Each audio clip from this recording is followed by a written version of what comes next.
تھا کس کا دل کتنا پاکیزہ ہے. دنیا میں جانے کے بعد اس کی حالت کیسی رہے گی اللہ سب جانتا ہے. کس کی طبیعت کیسی ہوگی, کس کے دل کتنے صاف ہوں گے.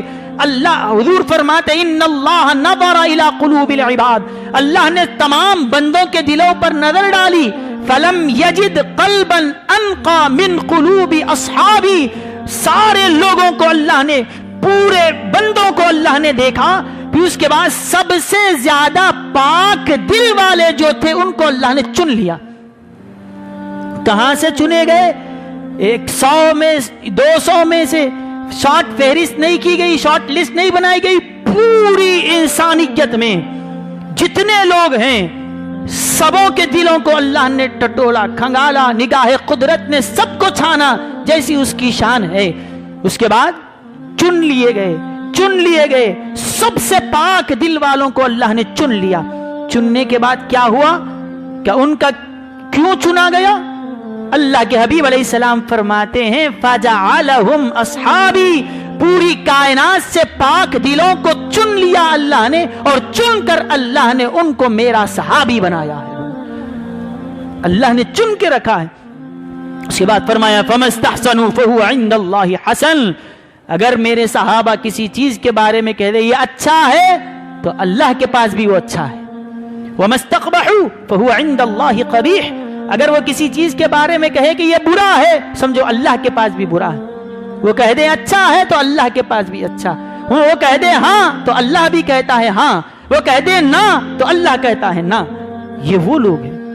اس کے بعد کیسے ان کی ہاں اور نہ کا کیا پاور ہے, کیا اس کا اثر ہے, آپ کو میں ایک چھوٹی سی بات کے ذریعے سمجھاتا ہوں کہ دیکھیں صحیح مسلم میں اور دیگر کتابوں میں یہ روایت ہے.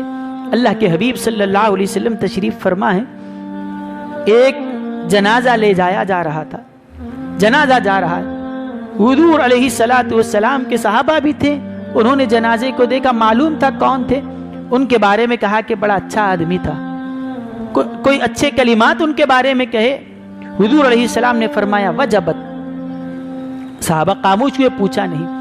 ایک اور مرتبہ جنازہ گزر رہا تھا, صحابہ نے ان کی ویسے تعریف نہیں کی جو سے پہلے والوں کے تھے, وہ جیسے تھے ان کے بارے میں کچھ ذکر ہوا, کہا کہ وجبت فرمایا.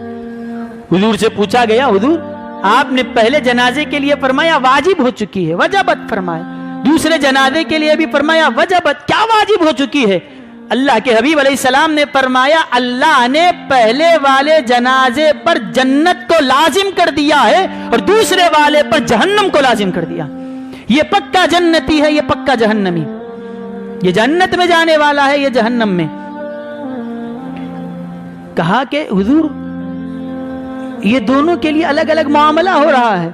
حضور علیہ السلام نے فرمایا انتم شہداء اللہ فی الخلق, تمہارا مقام و مرتبہ یہ ہے, اللہ نے حضور کی صحبت کی وجہ سے وہ مقام ان کو عطا فرمایا کہ فرمایا تم زمین پر خدا کے گواہ ہو, جو تمہاری زبان سے نکلتا ہے اللہ وہی حقیقت بنا دیتا ہے. تم نے اس جنازے کی تعریف کی, اللہ نے فیصلہ کیا مصطفیٰ جس شخصیت کا, جس جنازے پر آپ کے صحابہ راضی ہیں, جس کی انہوں نے تعریف کی ہے, رب فیصلہ کرتا ہے کہ وہ جنتی ہے, وہ جنتی ہے. اور انہوں نے دوسروں کے بارے میں الگ الفاظ کا استعمال کیا. اللہ نے کہا جو تمہارا پسندیدہ نہیں وہ رب کا بھی پسندیدہ نہیں ہے, جس کو تم چاہتے ہو میں نے اس کو جنت بھی دے دی. یہ حدیث ہے, کوئی قصہ کہانی کی کوئی بات آپ کے سامنے نہیں سنا رہا. تو یہ ایسے ہی کوئی منتخب نہیں ہوا, یہ اللہ تعالیٰ کی بارگاہ سے یہ منتخب ہوتے ہیں, خدا کا انتخاب ہے.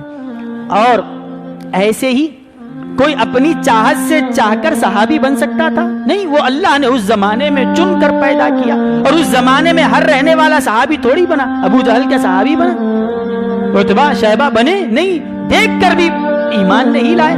لیکن وہ خوش نصیب جن کے لیے اللہ نے وہ چیز رکھی تھی وہ صحابیت کے شرف سے مشرف